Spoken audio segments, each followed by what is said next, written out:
आज हमें डिस्कस करना है क्लोनिंग वेक्टर्स के बारे में। कल हमने डिस्कस किया कुछ इंपॉर्टेंट पॉइंट जैसे कि रेस्ट्रिक्शन, एंडोन्यूक्लियस, उनका classification, then ligation, how the ligation is taking place between the broken fragments hanging ends of vector and DNA fragments, ये हमने कल डिस्कस किया। और पैलिंड्रोमिक सीक्वेंस क्या होता है ये भी आपको बताया है। अगला हमारा पॉइंट होगा what is the important characteristics of cloning vectors. Cloning vectors की कैरेक्टरिस्टिक क्या होगी?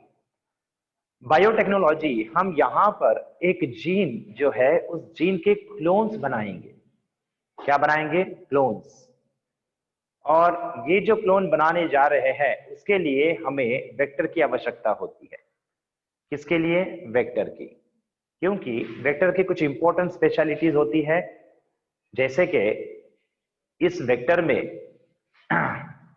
It contain the origin sequence that perform its replication independent of genomic DNA of the host cell. ठीक है। हमें डिस्कस करेंगे आज what are the important characteristics of cloning vector। Cloning vectors की characteristic क्या होने चाहिए और किस तरह का क्लोनिंग वेक्टर्स बायोटेक्नोलॉजी में क्लोनिंग के लिए इस्तेमाल किया जाता है। क्लोनिंग का मतलब होता है we want the multiple and many copies of the gene of interest. Okay, हमें ह्यूमन का जीन हो या फिर कोई प्लांट का हो या फिर कोई बैक्टीरिया का अगर जीन हमें चाहिए जिस पर हमें एक्सपेरिमेंट करना है, तो उसके हमें मल्टीपल कॉपीज चाहिए, या जिस जीन का हमें प्रोडक्ट चाहिए जो बायोलॉजिकली इंपॉर्टेंट है किसी डिसीज के लिए वगैरह वगैरह। ओके, ऐसे जीन का प्रोडक्ट अगर हमें चाहिए तो उस जीन के मल्टीपल कॉपीज हमें चाहिए होते हैं, मेनी कॉपीज। ये मल्टीपल कॉपीज हमें कैसे मिलेंगे? With the help of that is the cloning. Cloning इस मेथड के द्वारा। हम क्लोनिंग के लिए किसका इस्तेमाल करते हैं? To produce the large number of the genes, the clones of the gene, we have to use the cloning vector। हमें क्लोनिंग वेक्टर्स का इस्तेमाल करना होता है। What is been by vector in biology? Biology में वेक्टर का मतलब क्या होता है? Cloning vectors are the molecular vehicles. ये एक मॉलिक्यूलर व्हीकल्स है that transport the gene into the host cell as well as it perform the replication of the clones or the replication of the gene of interest। gene of interest जो है उसके ये replication करता है और multiple copies form करता है host cell के भीतर। ये इसका एक important function होता है cloning vectors का। हम डायरेक्टली जीन को होस्ट के भीतर क्यों नहीं ऐड कर देते हैं? डायरेक्टली जीन का फ्रैगमेंट हम क्यों नहीं ऐड कर देंगे? ओके, नो डाउट, हम वैसा अगर करते हैं तो जीन का फ्रैगमेंट जो होता है उसमें ओरिजिन सीक्वेंस नहीं होता, जिसके कारण हमें मल्टीपल कॉपीज नहीं मिल सकते। इसी वजह से हमें मल्टीपल कॉपीज अगर चाहिए तो हमें क्या करना होगा? हमें हमारे जीन ऑफ इंटरेस्ट को किसके साथ जोड़ना होगा?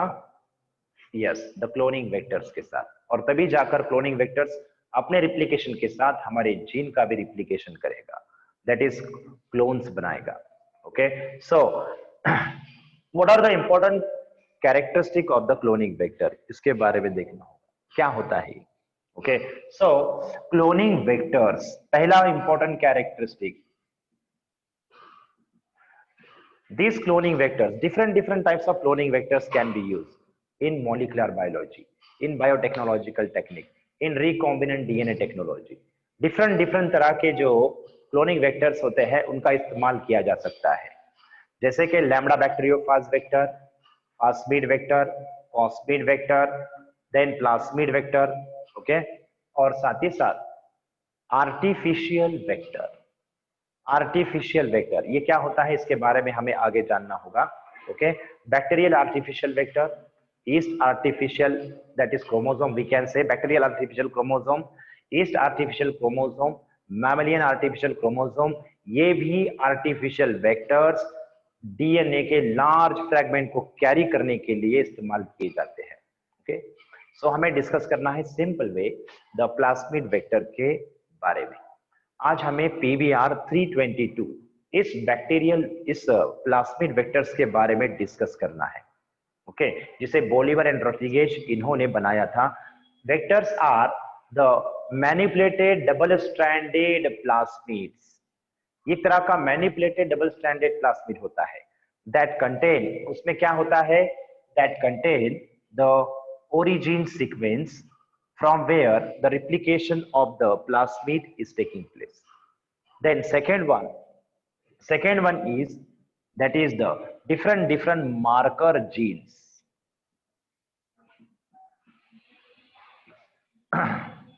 Marker genes, okay, means selective marker genes. Okay, selective marker genes.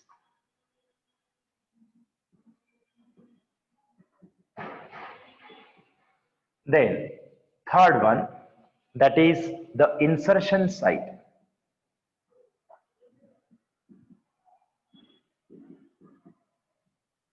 Okay, insertion site, okay, जहां पर हमारा जीन ऑफ इंटरेस्ट इंसर्ट होगा, that is insertion site. Okay, so हमें इन तीनों पॉइंट्स के बारे में जानना होगा। ओके, सो सबसे पहला पॉइंट ओरिजिन सीक्वेंस। तो हम आपको एक बार बता दें, वेक्टर्स जो होते हैं मॉलिक्यूलर व्हीकल्स होते हैं। Okay, they are what are the important means superior vectors. Superior vectors हम किसे कहते हैं, what are the important characteristic of vector. सबसे पहली, it should carry the large fragments of the gene very easily. Okay, ये large DNA fragment को आसानी से कैरी करने वाला होना चाहिए। ओके, अगर सी हमने आपको डिफरेंट तरह के वेक्टर्स के नाम बताए, जैसे plasmid vector, cosmid vector, plasmid vector, lambda bacteriophage vector, then साथ ही साथ आर्टिफिशियल क्रोमोसोम वेक्टर। सो इनमें से जो आर्टिफिशियल क्रोमोसोम्स होते हैं, these chromosomes artificial prepared means artificial chromosome vectors, they are used to carry the large DNA fragments. Okay, अगर कोई वेक्टर जो सबसे ज्यादा लार्जेस्ट डीएनए फ्रैगमेंट को कैरी करता है तो वो होता है आर्टिफिशियल क्रोमोसोम। ओके, मगर हमें डिस्कस करना है प्लाज्मिड के बारे में। Then second one, vector should easily multiply inside the bacterial cell. Okay, bacterial cell, जिस होस्ट सेल में हम इस वेक्टर को ट्रांसफॉर्म करने जा रहे हैं, उस होस्ट सेल में ये आसानी से मल्टीप्लाई करना चाहिए खुद को। Means it should perform the replication very easily, it can perform its replica inside the host cell, ऐसा चाहिए। Okay, then all this vector as I told you earlier, ये जो वेक्टर्स होते हैं ये आर्टिफिशियली बनाए जाते हैं। कैसे बनाए जाते हैं, आर्टिफिशियली बनाए जाते हैं। ओके, इनमें ओरिजिन सीक्वेंस कौन सा चाहिए, किस ओके कौन से मींस ओरिजिन सीक्वेंस जो होता है, जो सबसे लार्जेस्ट रेप्लिकेशन की जो कैपेसिटी होती है ओरिजिन सीक्वेंस की, वो होते हैं वायरसेस के। सो वेक्टर प्रिपेयर करते समय जो ओरिजिन सीक्वेंस लिया जाता है वो किसी वायरस का सीक्वेंस होता है, isn't it? Then इसके अलावा डिफरेंट सिलेक्शन मार्कर्स इस्तेमाल किए जाते हैं। हमारा जो डीएनए होता है वो कहां पर, हमारा डीएनए कहां पर इंटर होना चाहिए, उसकी रेस्ट्रिक्शन साइट कहां पर होनी चाहिए, ये भी पता होना चाहिए। ठीक है, that is the restriction site. Okay, then marker gene, then insertion site यानी restriction site.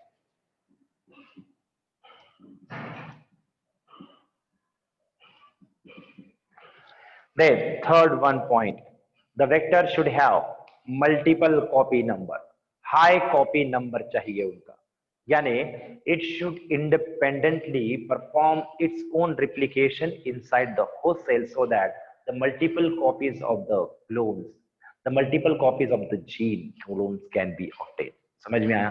So high copy number होना चाहिए किसका, वेक्टर्स का। ओके, और next one, vector should not contain any type of the gene that lies or broken down or perform the interruptive metabolic process of the host cell। host cell के किसी metabolic process को interrupt करने वाले या इस host cell को lysis करने वाले ऐसे कोई जीन नहीं चाहिए। कहां पर, प्लाज्मिड वेक्टर में। ओके। सो ये कुछ इंपॉर्टेंट कैरेक्टरिस्टिक है। इनके अलावा जिसे आज हम डिस्कस करने जा रहे हैं वह इंपॉर्टेंट कैरेक्टरिस्टिक है ओरिजिन। ओके, जैसे कि हमने आपको बताया ओरिजिन सीक्वेंस होता है वेक्टर में, इसीलिए हमारे जीन के मल्टीपल कॉपीज बन सकते हैं। वरना डीएनए का अगर हमारे जीन का फ्रैगमेंट्स अगर हम डायरेक्ट इंसर्ट कर देंगे बैक्टीरियल सेल में तो हो गए क्या उसके मल्टीपल कॉपीज? नहीं, क्योंकि हमारे हमारे पास जो हमारा जो जीन है इसमें ओरिजिन सीक्वेंस नहीं है, इस वजह से उसके मल्टीपल कॉपीज नहीं होंगे। सो इस वजह से जो वेक्टर्स होते हैं आर्टिफिशियली उनमें ओरिजिन सीक्वेंस जो हाई कॉपी नंबर प्रोड्यूस करता है, मल्टीपल कॉपीज प्रोड्यूस कर सकता है, ऐसा ओरिजिन सीक्वेंस ऐड किया जाता है, मैनिपुलेट किया जाता है। देन मार्कर जीन और selection. Okay, selection of our gene, हमारे जीन का सिलेक्शन करने के लिए, ओके, हमारा जीन उस वेक्टर के साथ लाइगेट हुआ है या नहीं, यहां देखने के लिए, ओके, हमें आइडेंटिफाई करना होगा transform cells and non transform cells. Transform cells और नॉन ट्रांसफॉर्म सेल्स के बीच में कैसे डिफरेंशिएट किया जा सकता है? On the basis of marker gene. दो डिफरेंट तरह के मार्कर जीन्स का इस्तेमाल किया जाता है वेक्टर्स में। एक होता है marker gene antibiotic resistance gene, antibiotic resistance gene, और दूसरा तरह का मार्कर जीन जो होता है, मार्कर जीन का मतलब हमें आइडेंटिफाई करना है कि वेक्टर के भीतर हमारा जीन इंसर्ट हुआ है या नहीं, हमारा जीन वेक्टर के साथ क्लोन हो रहा है या नहीं, इसे आइडेंटिफाई करना है तो हमें मार्कर जीन चाहिए। सो मार्कर जीन दो डिफरेंट टाइप्स के हो सकते हैं, ठीक है, इजंट इट? फ्लोरोसेंस भी हो सकता है, तीसरा टाइप फ्लोरोसेंस भी हो सकता है, मगर उसे भी हम क्रोमोजेनिक इस फैक्टर में ले लेंगे, ठीक है। So marker gene, generally antibiotic resistance marker gene is used for the identification of transformed host cell from non transformed host cell। ये कैसे होता है उसे डिस्कस करेंगे थोड़ी ही देर में, ठीक है। देन सेकेंड जीन होता है that is chromogenic gene, chromogenic gene. इसके अलावा फ्लोरोसेंस जीन, इसका भी इस्तेमाल किया जा सकता है ट्रांसफॉर्म सेल्स को और नॉन ट्रांसफॉर्म सेल्स को आइडेंटिफाई करने के लिए। ट्रांसफॉर्म सेल का मतलब है ऐसी सेल जिसमें हमारा जीन ऑफ इंटरेस्ट जा चुका है वेक्टर के साथ में। नॉन ट्रांसफॉर्म सेल यानी ऐसी सेल जिसमें हमारा जीन ऑफ इंटरेस्ट वेक्टर के साथ नहीं इंटर हुआ है, सो उसे हम नॉन ट्रांसफॉर्म सेल कहेंगे। ओके, सो इन्हें आइडेंटिफिकेशन करने वाले जो जीन है वह है मार्कर जीन। दो तरह के, इनमें से किसी भी एक तरह का मार्कर जीन जो होता है वह इस्तेमाल के तौर पे किया जा सकता है। डिफरेंट डिफरेंट वेक्टर में डिफरेंट मार्कर जीन्स हो सकते हैं। अगला पॉइंट, इंसर्शन साइट और रेस्ट्रिक्शन साइट। इंसर्शन साइट यानी क्या है? हमारा जो जीन ऑफ इंटरेस्ट है उसकी जो रेस्ट्रिक्शन साइट है, उस रेस्ट्रिक्शन साइट की कॉम्प्लीमेंट्री साइट उस वेक्टर पर कहां पर होगी? जहां पर होगी वहीं पर हमारा जीन ऑफ इंटरेस्ट लाइगेट होगा। समझ में आया क्या? ओके, सो इंसर्शन साइट और restriction site is the site where our gene of interest it complementary binds with the vector। उस साइट को हम इंसर्शन साइट कहते हैं। क्या कहते हैं? इंसर्शन साइट कहते हैं। और ये जो इंसर्शन साइट है it is generally present in antibiotic resistance gene और मार्कर जीन और क्रोमोजेनिक जीन। ये जो इंसर्शन साइट होती है वह जनरली कहां पर पाई जाती है? मार्कर जीन में ही पाई जाती है। मार्कर जीन के जो सीक्वेंस होते हैं उन्हीं के सीक्वेंस में कहीं पर पैलिंड्रोमिक सीक्वेंस होते हैं हमारे इंसर्शन जीन ऑफ इंटरेस्ट को इंसर्ट करने के लिए। समझ में आया क्या? इसके बारे में डिस्कस करते हैं। टेक वन इंपॉर्टेंट एग्जांपल, एक इंपॉर्टेंट एग्जांपल हम डिस्कस करेंगे that is the PBR। Okay, क्या PBR 322 वेक्टर, इसका इस्तेमाल करेंगे। ओके, सो आपके पास सभी के पास बुक है, आप वहां देख सकते हो कि PBR जो वेक्टर है उनकी डायग्राम हम यहाँ पर ड्रॉ करने जा रहे हैं। ठीक है, सो यहाँ ड्रॉ कर देंगे उस डायग्राम को, आपने देखना है। Where is duster? Okay, so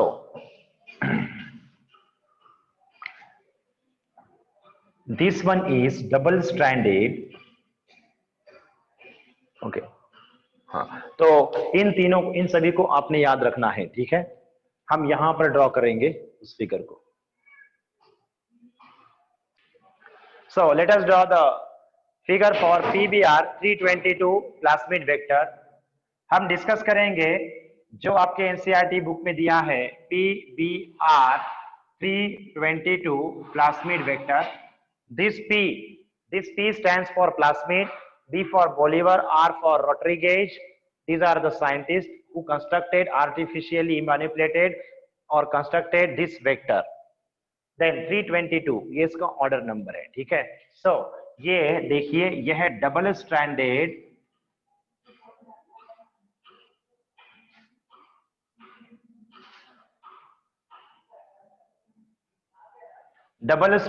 circular PBR vector. Different तरह के वेक्टर्स है, जैसे कि पुक vector, plasmid, P for plasmid, university of California, California university में बनाया गया vector. PSC plasmid vector, single copy plasmid vector, ये सिर्फ एक ही बार रिप्लिकेट करता है।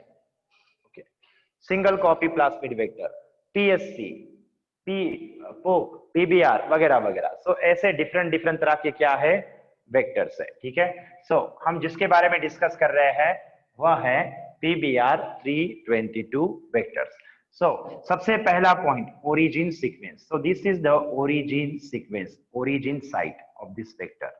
ये इस वेक्टर की ओरिजिन साइट है और यहीं से ये डीएनए रिप्लिकेशन करेगा। और हमारा जहां पर डीएनए इंसर्ट होता है, ओके, हमारा डीएनए जहां इंसर्ट होगा वह जो जीन होता है वह जीन है सीयर। अब दिस इज द जीन, ये जो है ये जीन है, इस जीन को marker gene, this one is TET resistance gene. ये जो रीजन है वह टेट्रासाइक्लिन रेजिस्टेंस जीन का रीजन है। और ये जो है, this is the region of ampicillin resistance gene, ये एम्पिसिलिन रेजिस्टेंस जीन का रीजन है। यानी this two are the selected marker gene. ये ट्रांसफॉर्म और नॉन ट्रांसफॉर्म सेल्स को आइडेंटिफाई करने वाले मार्कर जीन है। क्या है ये? Marker gene. ये मार्कर जीन है, tetracycline resistance gene and ampicillin resistance gene. अब नेक्स्ट वन पार्ट क्या होता है? थर्ड पार्ट है रेस्ट्रिक्शन साइट, जिसे हम इंसर्शन साइट भी कहते हैं। कौन सी साइट? रेस्ट्रिक्शन साइट और इंसर्शन साइट। अब आप सभी ने एक बात याद रखना है कि इंसर्शन साइट यानी क्या होता है। What is mean by insertion site? Insertion site, it is the restriction site. What is restriction site or insertion site? Insertion site, it is the restriction site of different that is the endonuclease enzyme, restriction endonuclease enzyme, where our gene of interest ligated with vector. यानी insertion site ये restriction endonuclease की breaking site होती है, जहां पर जिसे break करने के बाद उस जगह पर हमारा जीन ऑफ इंटरेस्ट इंसर्ट हो जाता है, उस वेक्टर के साथ लाइगेट हो जाता है। सो उस साइट को हम क्या कहते हैं? रेस्ट्रिक्शन साइट या फिर इंसर्शन साइट कहते हैं। सो यहाँ पर दो मार्कर जीन कौन है, tetracycline resistance gene and ampicillin resistance gene, ये मार्कर जीन के तौर पर हमने सेलेक्ट किया है। अब एक पॉइंट आपको याद रखना है वो इस तरह के इंसर्शन साइट और restriction site they are generally their palindromic sequences are generally present in marker selected marker gene। जो मार्कर जीन जो होते हैं इस मार्कर जीन के सीक्वेंस में ही कहीं तो हमारे रेस्ट्रिक्शन इंडोन्यूक्लियस एंजाइम के पैलिंड्रोमिक सीक्वेंस होते हैं। Are you getting my point? समझ में आया? सो जैसे कि फॉर एग्जांपल यहां पर एक रेस्ट्रिक्शन साइट है जिसका नाम है दैट इज PST फर्स्ट। यहां पर एक रेस्ट्रिक्शन साइट और है जिनका नाम है PVU, okay, that is providence stuarti, then proteus vulgaris first जी, ओके, isn't it? So ये रेस्ट्रिक्शन साइट है, ओके, किन की रेस्ट्रिक्शन साइट है?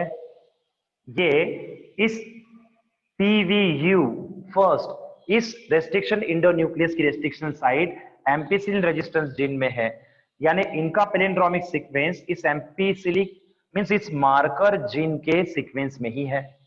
और दूसरा PST फर्स्ट, इनका भी restriction site ampicillin marker gene में ही स्थित है, ओके। देन यहां पर आइए, हमें इंटरेस्ट कहां पर है? हमें इंटरेस्ट है इस ampicillin resistance gene and insertion site present in ampicillin resistance gene. और दूसरा इंटरेस्ट हमारा कहां पर है? यहां पर tetracycline resistance gene and the insertion site present in tetracycline resistance gene, यहां पर दैट इज BAMH1। ये जो रेस्ट्रिक्शन इंडोन्यूक्लियस है इनकी ये रेस्ट्रिक्शन साइट है। हमें मार्कर जीन और उस मार्कर जीन में स्थित palindromic sequence of restriction enzyme उसमें हमारा इंटरेस्ट है। बाकी के कहां पर क्या है, CLA कहां है, EcoR1 क्या है, ओके, इसमें हमें कुछ इंटरेस्ट नहीं। क्यों? क्योंकि हमारा सिलेक्शन मार्कर्स और हमारा जीन ऑफ इंसर्शन साइट वो यही है, ओके, और इन्हीं के जरिए हम आइडेंटिफाई करने वाले हैं transform cell from non transform cells को। समझ में आया? सो देखिए यहां पर सी, अब BAMH1 ये जो है that is it is the restriction site for the restriction endonuclease that is Bacillus ameloliquefaciens strain H, their origin or discovery or their that is the we can know the serial number as first, ठीक है। सो ये है हमारे marker gene और उस marker gene में रहने वाले insertion sites for our gene of interest और restriction site of the different restriction endonucleases. जैसे कि हमने आपको बताया जो डिफरेंट मार्कर जीन होते हैं उस मार्कर जीन के भीतर ही रेस्ट्रिक्शन साइट होती है। क्या होती है? रेस्ट्रिक्शन साइट होती है। Is that clear? ये क्यों रखा जाता है? ओके, ये क्यों रखा जाता है? ताकि आइडेंटिफाई हो जाए क्या हमारा जीन ऑफ इंटरेस्ट उस मार्कर साइट में इंटर हुआ है या नहीं हुआ है। तो चलो आपको बताते हैं कि किस तरह से आइडेंटिफिकेशन किया जाता है हमारे जीन ऑफ इंटरेस्ट इंटर हुए हैं या नहीं हुए हैं, ओके, उसके बारे में बताते हैं आपको, ठीक है। सो अब यहां पर CLA, देन यहां पर व्हाट इज दिस, EcoR1 की रेस्ट्रिक्शन साइट है, ओके, हमारा इनके साथ अभी डिस्कशन नहीं होगा, हमारा डिस्कशन होगा ampicillin resistance gene and the restriction site present in ampicillin resistance gene. Then second one, tetracycline resistance gene and comprising its and in it comprising restriction site, that is the restriction endonuclease site। इनमें हमारा interest है, ठीक है। अब हम discuss करते हैं एक बहुत ही इंपॉर्टेंट पॉइंट, यह है प्लास्मिड PBr322 प्लास्मिड वेक्टर। अब एक बहुत ही इंपॉर्टेंट पॉइंट है जिसे आपको बताना है, that is the insertional inactivation. इस पर क्वेश्चन पूछा गया है, what is mean by insertional inactivation.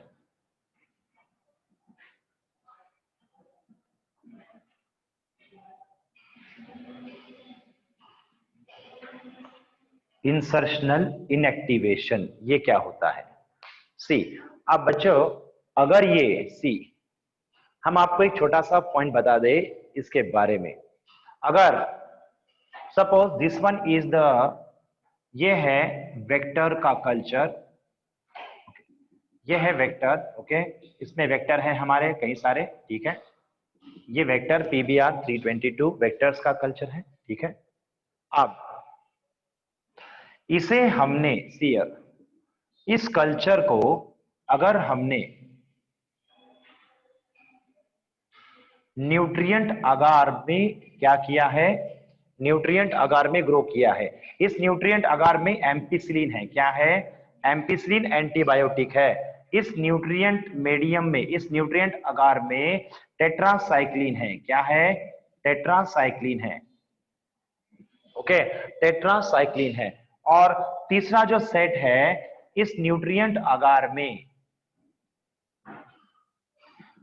Ampicillin भी है और टेट्रासाइक्लिन भी है, ओके, टेट्रासाइक्लिन भी है।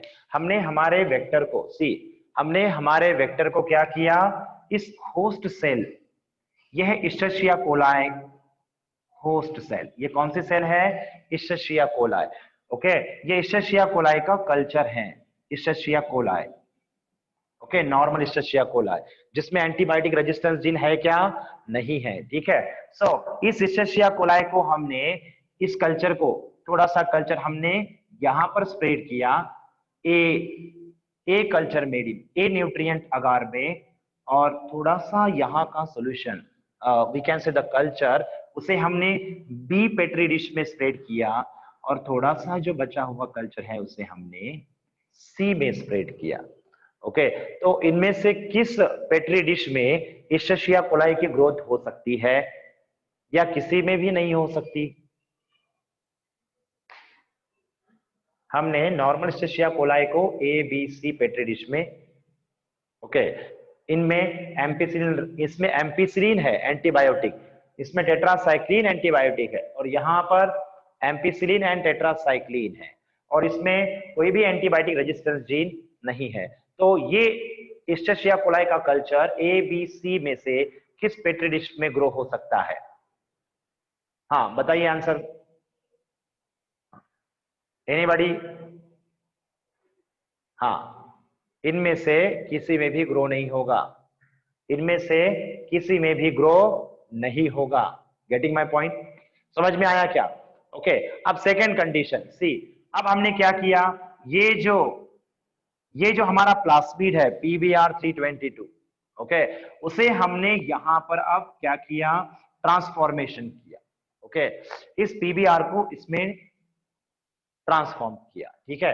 अब इनमें से मैक्सिमम जो सेल्स है वो ट्रांसफॉर्म हो गए हैं, ठीक है, ओके, यानी ये PBR का जो कई सारे जो वेक्टर्स है वो इंटर हो चुके हैं सपोज, ठीक है। अब फिर इसे हमने यहां पर और यहां थोड़ा थोड़ा क्या किया, स्प्रेड किया, ओके, कल्चर मीडियम पर, न्यूट्रिएंट अगार पर। तो बताइए अब किस पर ग्रोथ होगी, ABC, इनमें से किस पर ग्रोथ होगी? तीनों में भी ग्रोथ होगी, इजंट इट? तीनों में ग्रोथ होगी, क्योंकि एम्पिसिलिन, ये एंटीबायोटिक इस होस्ट सेल का कुछ बिगाड़ेगा क्या? नहीं, क्योंकि एम्पिसिलिन रेजिस्टेंस जीन है इसमें। आप समझ में आया? दूसरा, टेट्रासाइक्लिन कुछ बिगाड़ेगा क्या? नहीं, टेट्रासाइक्लिक जीन तो है इसमें, समझ में आया? और ये तो नो प्रॉब्लम, ठीक है, यानी ग्रोथ होगी, इस्चेरिशिया कोलाई की आफ्टर ट्रांसफॉर्मेशन ग्रोथ होगी। अब देखिए, अब हम क्या कहते हैं, सी, अब क्या किया हमने, अब हमने हमारा जीन ऑफ इंटरेस्ट, क्या, जीन ऑफ इंटरेस्ट, ओके, सो हमने यहां DNA आइसोलेट किया है, okay, double stranded DNA isolate किया है, और इस DNA आइसोलेशन करने के बाद हम कहां पर आ रहे हैं, किस टर्म के पास आ रहे हैं? हम आपको समझाने दे रहे हैं कि what is mean by insertional inactivation. Insertional inactivation क्या होता है वो आपको बताने जा रहे हैं, ठीक है। सो ये है हमारा एक्सट्रैक्टेड DNA को एक्सट्रैक्ट किया, ओके, आइसोलेट किया, इसे ट्रीट किया बाम H1 से, क्या, बाम H1 से इसे ट्रीट किया, ठीक है। अब ट्रीट करने के बाद, ट्रीटमेंट देने के बाद, आपको पता है बाम H1 की जो रेस्ट्रिक्शन साइट क्या होती है, G, that is GGA T C C, okay, 5 dash 3 dash C C T A G G 5 dash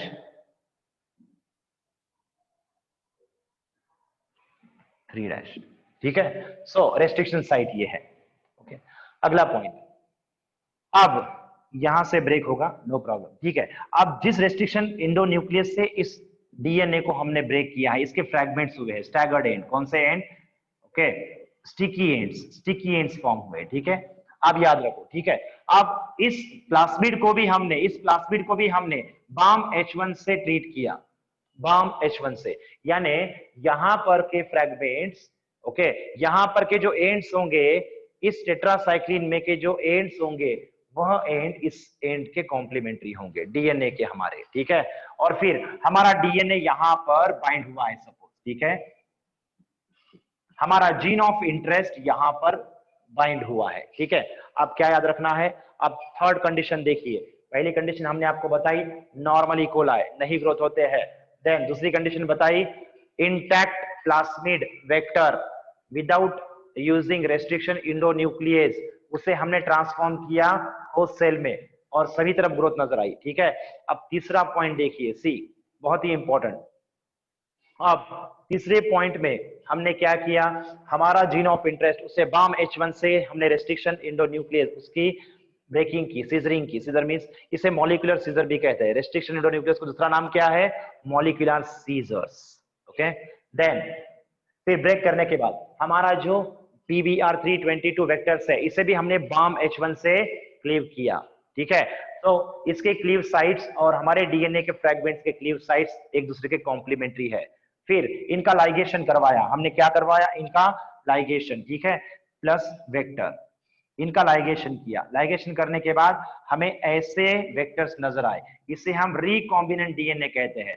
ये क्या होता है इसके बारे में हमने कल ही जाना, ओके, क्योंकि इस वेक्टर का ये पार्ट था क्या बच्चों, this is not the part of the vector, it is the part of our DNA या फिर फॉरेन डीएनए, ये फॉरेन जीन है, इसमें इंसर्ट हुआ है, तो ये डीएनए क्या कहलाएगा, recombinant DNA. What is my recombinant DNA?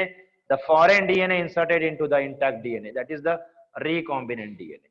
ये जीन इस वेक्टर के लिए फॉरेन है, इसलिए इस जीन को, इस डीएनए को हम आरडीएनए कहेंगे, रिकॉम्बिनेंट डीएनए कहेंगे। अब ऐसे रिकॉम्बिनेंट डीएनए हमारे पास है यहाँ पर, ओके, हमारे पास यहाँ ये वेक्टर है हमारी, ठीक है, ऐसे हमारे पास है, ठीक है, जिसके साथ हमने हमारे डीएनए फ्रैगमेंट का लाइगेशन करवाया है in the presence of enzyme ligase. ये क्या करता है उसे हमने कल ही डिस्कस किया था, ये फॉस्फोडाइस्टर बॉन्डिंग जोड़ेगा और फिर लाइगेशन करवाएगा किसके बीच में, जीन ऑफ इंटरेस्ट और इस वेक्टर के बीच में, हैंगिंग एंड्स के बीच में, हो गया। अब होने के बाद ये रिकॉम्बिनेंट डीएनए, अब हमने क्या किया इसे, अब थर्ड कंडीशन देखिए, अब इसे हमने रिकॉम्बिनेंट डीएनए को हमने कहां पर ट्रांसफॉर्म किया है, इकोलाई सेल में, जिसमें कोई प्लास्मिड नहीं था, न्यू कल्चर लिया है, ठीक है, होस्ट सेल का। इस कॉम्पिटेंट इकोलाई होस्ट सेल में हमने हमारे रिकॉम्बिनेंट डीएनए को इंसर्ट करवाया, ट्रांसफॉर्म किया है, सॉरी ट्रांसफॉर्मेशन किया है। अब इस टेस्ट ट्यूब में ट्रांसफॉर्म ईस्टर्शिया कोलाई सेल्स है, ओके, मगर कौन से है पता है क्या, नहीं, कई सारे नॉन ट्रांसफॉर्म भी हो सकते हैं, समझ में आया क्या, ओके।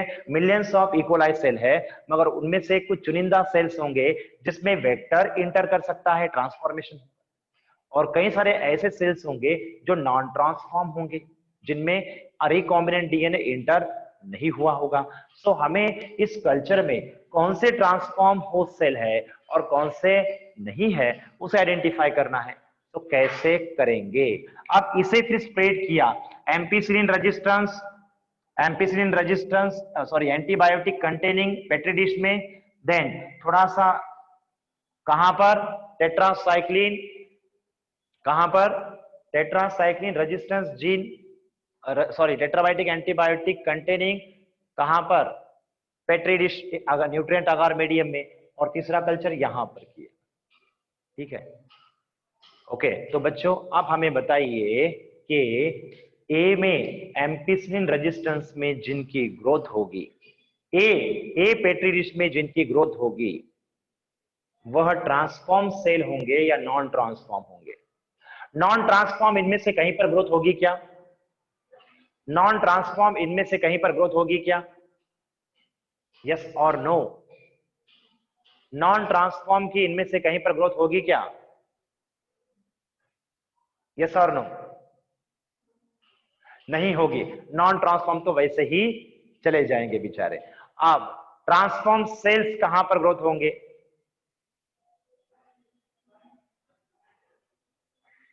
Transform cell. अब इनमें से कौन सा जीन एक्टिव है? टेट्रासाइक्लिन रेजिस्टेंस जीन एक्टिव है या एम्पीसिलिन जीन एक्टिव है?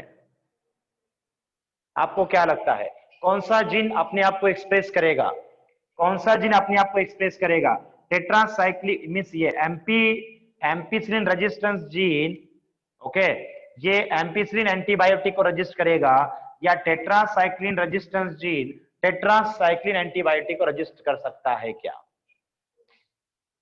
कौन कौन यहां पर इनएक्टिव होगा? एम्पीसिलिन जीन इनएक्टिव हो जाएगा या टेट्रासाइक्लिन जीन इनएक्टिव हो जाएगा? क्या लगता है कौन? नहीं, tetracycline gene becomes inactive. Interrupt हो गया है ये जीन कंप्लीट यहां से यहां तक था, मगर ये अब कंटिन्यू एक्सप्रेस होगा क्या? नहीं, क्योंकि इनके बीच में कौन है? जीन ऑफ इंटरेस्ट इंसर्ट हो चुका है। सो ये एक्सप्रेस नहीं हो पाएगा, ये जीन अपने आप को एक्सप्रेस नहीं करेगा। समझ में आया क्या? ओके। इस टेट्रासाइक्लिन रेजिस्टेंस जीन जो है ये अपना प्रोडक्ट बना ही नहीं सकता। क्यों नहीं बना सकता है? क्योंकि वहां पर कौन इंसर्ट हो चुका है? Gene of interest.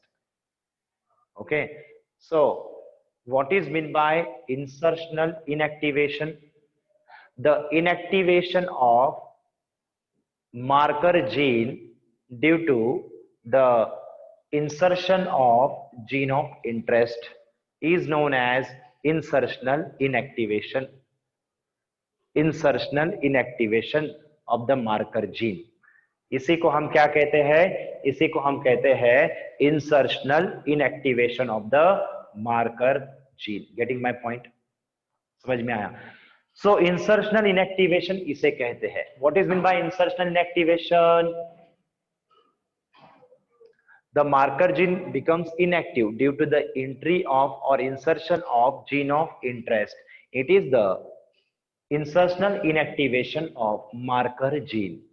यानी हमारा जो जीन ऑफ इंटरेस्ट जिस मार्कर जीन में इंसर्ट हो जाता है वहां का मार्कर जीन इनएक्टिव हो जाता है और इसी को हम कहते हैं insertional inactivation. Okay.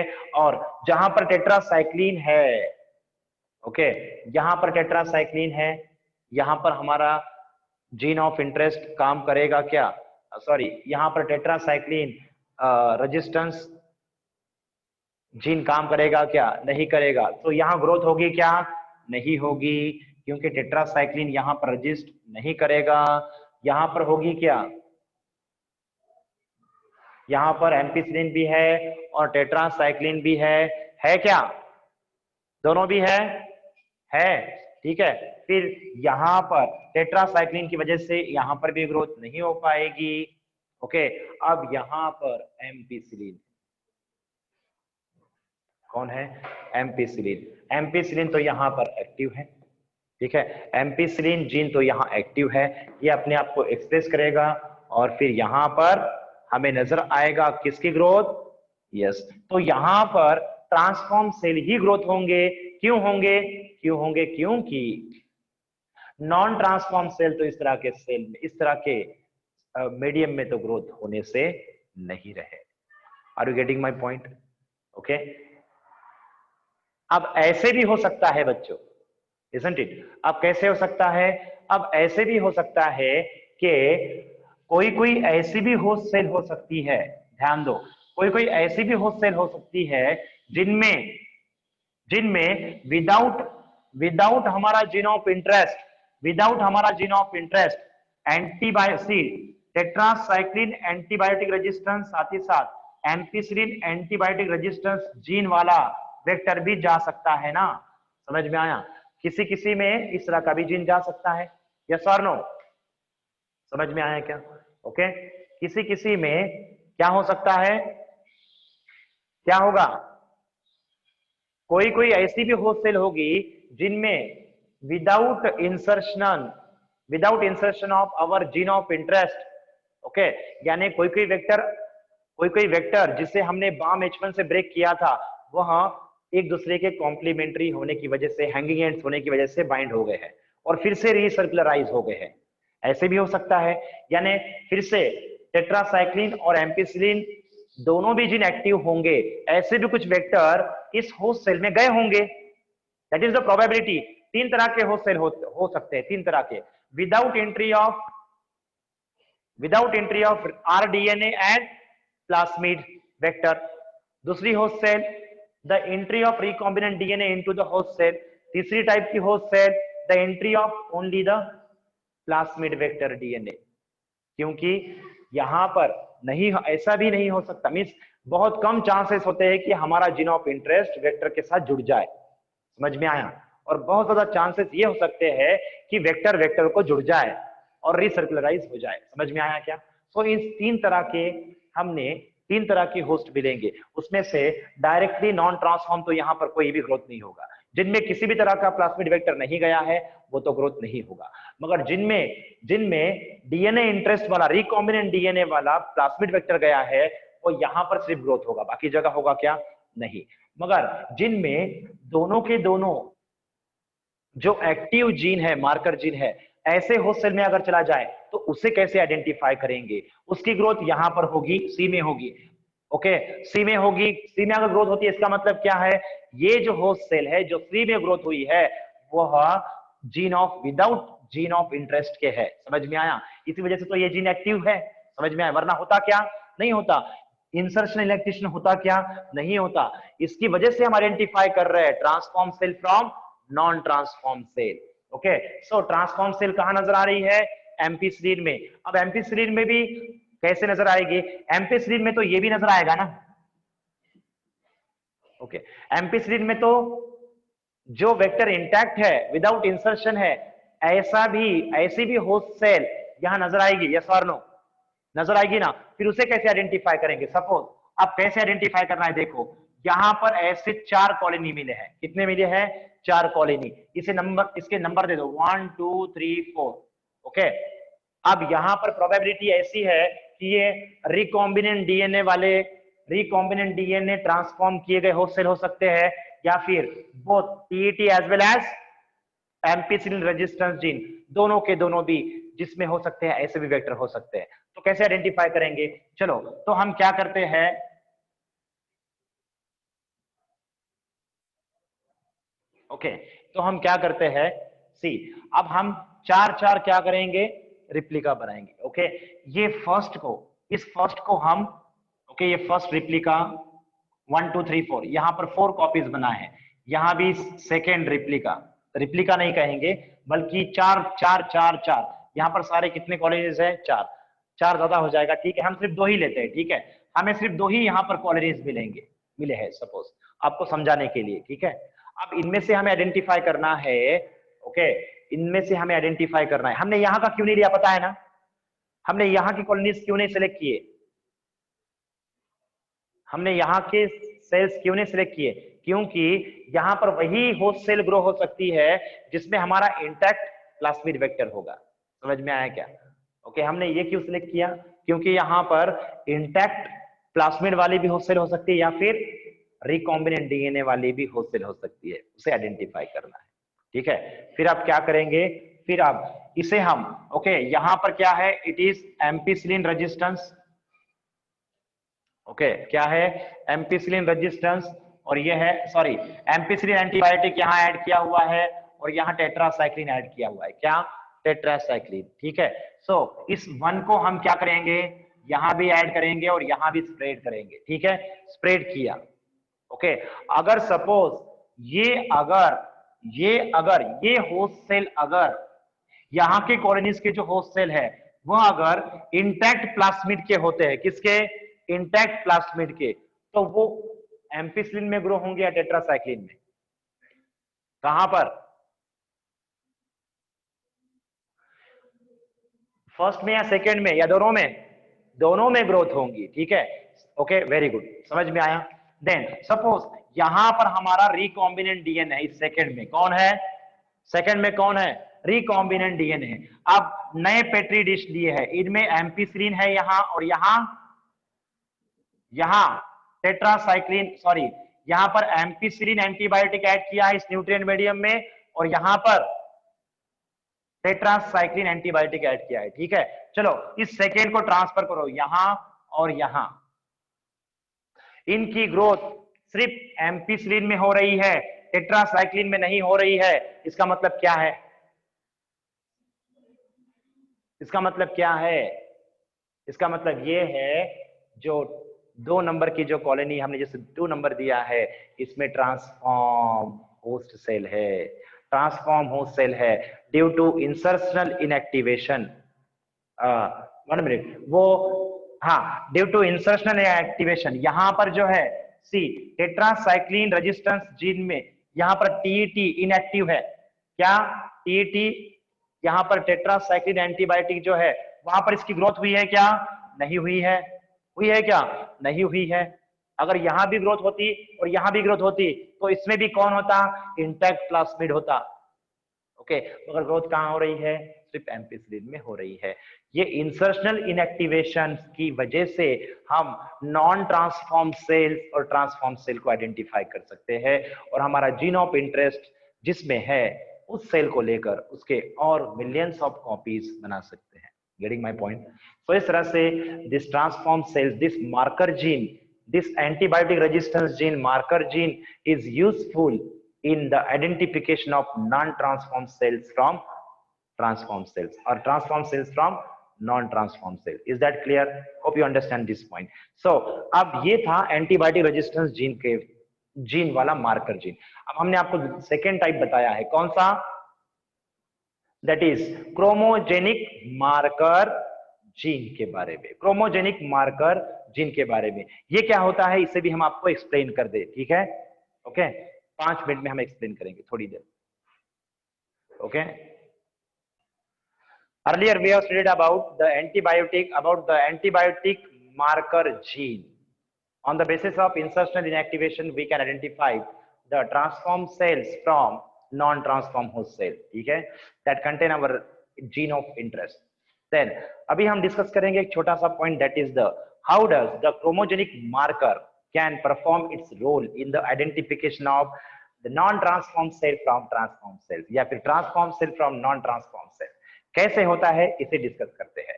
So what is mean by chromogenic marker? Chromogenic marker यानी क्या होते हैं?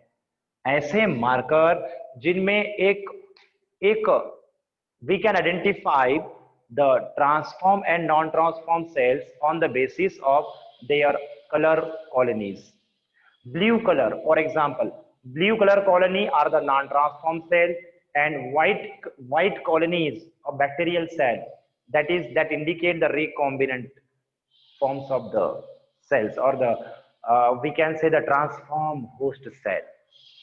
Okay, this blue color selection, blue and white selection of the colony, blue color colony are the non-transformed colonies, then white color colonies are the transformed colonies. So in this way we can identify on the basis of chromogenic agents, we can identify the transformed cell from non-transformed cell. How it is working, कैसे working करता है ये? See here, एक enzyme होता है जिसका नाम है बीटा गैलेक्टोसाइडेज एंजाइम। कौन सा एंजाइम? Beta galactosidase.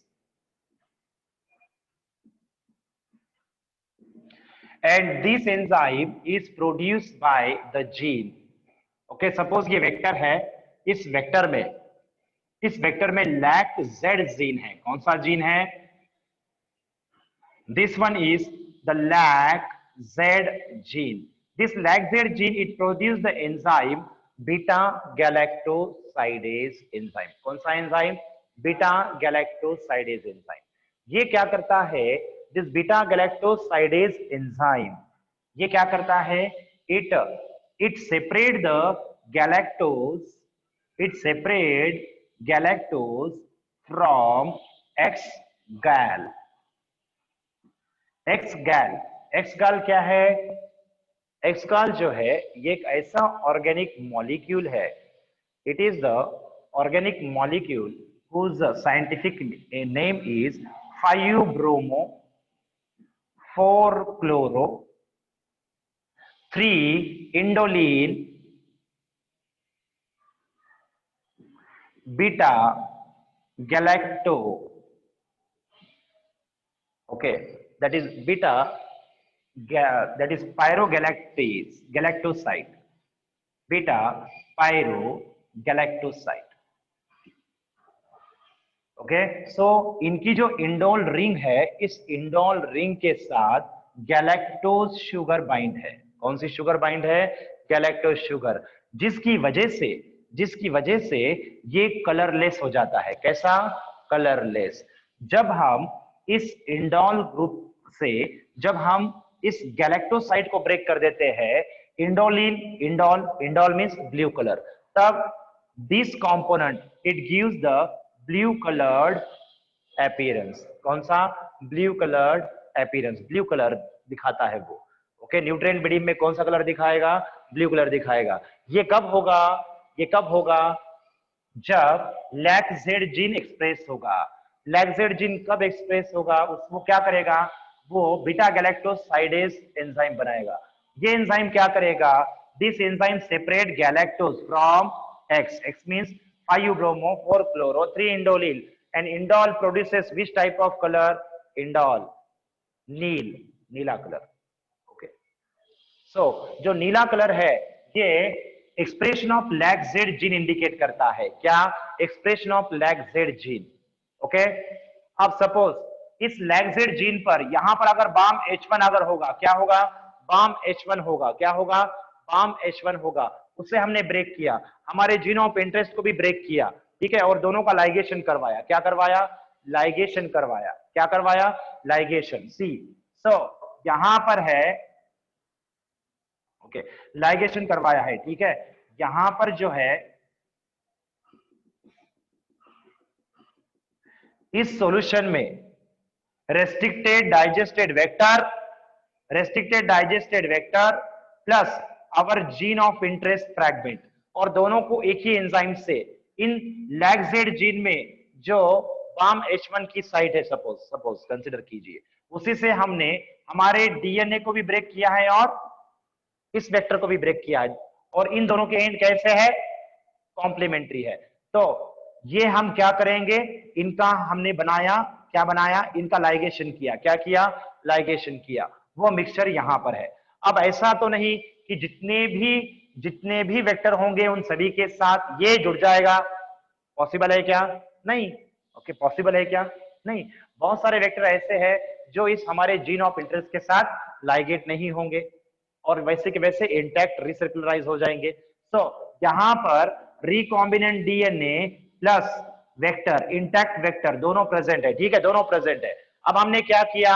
अब हमने हमारी जो कौन सी है host cell, okay, escherichia coli cell जो है उसके साथ हमने, ये इस्चेरिशिया कोलाई का कल्चर है नॉर्मल, उसे हमने यस इस डीएनए को, रिकॉम्बिनेंट डीएनए और वेक्टर, इन दोनों, अब यहां पर मिक्सचर है, ठीक है, नो प्रॉब्लम, यहां पर इन दोनों का मिक्सचर है।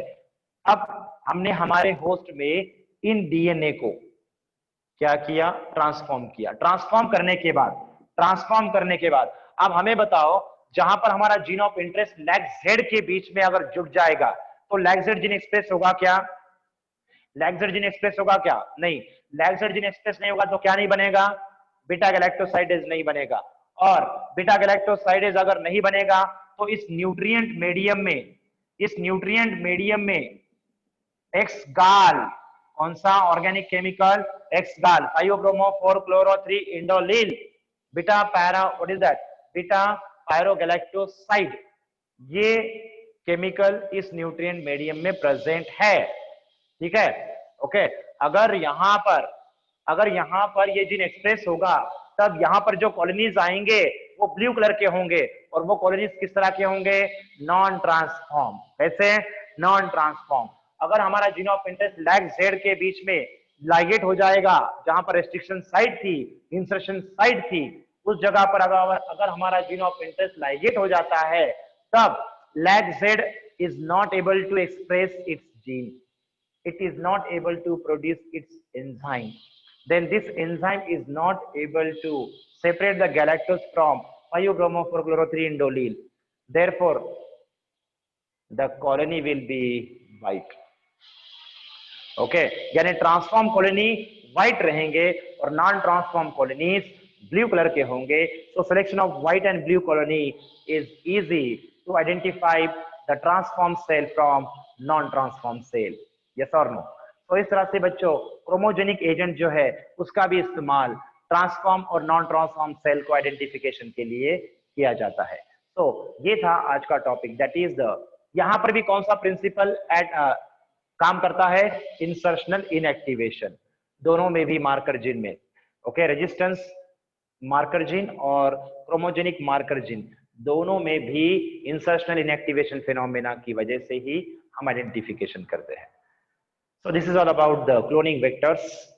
इसे हम कहेंगे क्लोनिंग वेक्टर्स के कुछ important, okay, point of selection for the transform as well as non-transform type of the host cell. Hope you understand this point. समझ में आया? Okay, see you tomorrow.